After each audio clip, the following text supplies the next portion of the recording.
Храната добро да се измие и приготви, редовна хигиена и избегнување на мрсна храна. Ова се препораките на лекарите за време на летните месеци, со оглед на високата бројка на пациенти со стомачни вируси. Проливи и повраќање се првите симптоми кои доколку ги имаат пациентите, треба веднаш да се јават кај своите матични лекари. Пролив се јавува кога во текот на 24 часа имаме повеќе од 5 столици, значи и волумен зголемен и честота на столици повеќе од 5.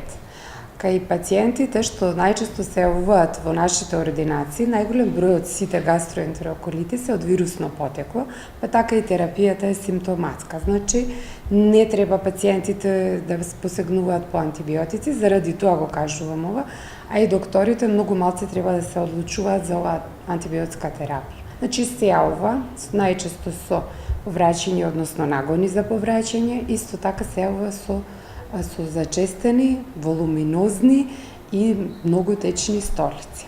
Особено треба да се внимава кај доенчињата, вели доктор Трифуновска. Често се јавуваат и бактериски проливи, кои се последица од труење со храна. Застапени во амбулантите се пациенти од различни возрастни групи. Многу се внимава, значи, на продуктите што се од месо, од млеко, од јајца. Најпрво би кажала дека треба да се внимава како се чуваат, приготвуваат и како се припрема храната за да почне да се приготвува. Се мисли на тоа ако се зема сурова храната, зеленчук, овошје, треба многу добро да се измие. Рацете се разбира дека треба да се мијат секогаш пред, после оброк и задолжително после обавување на други хигиенски потреби на организмот. За храната, што за храната? Кога ќе биде приготвена храната? Ако е приготвена 2 часа и повеќе пред да биде консумирана, значи задолжително треба да се чува во фрижидер. Инаку треба уште еднаш да се проври.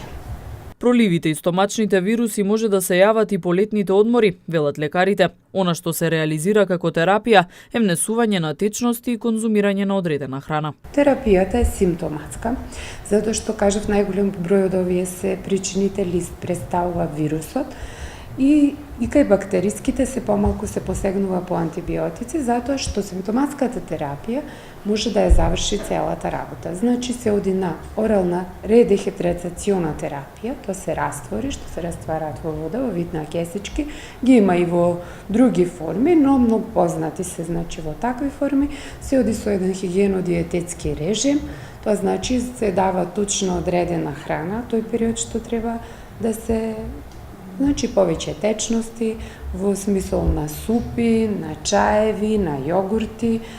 Тој период е строго забрането млеко, освен со дечињата што се дојат. Значи кај нив тие дечиња што се дојат никако не смее да се прекине доењето во тој период. По ваквата состојба, лекарите велат дека телото многу брзо се враќа во нормала, откако ќе ја прими соодветната терапија и доколку пациентот ги почитува препораките.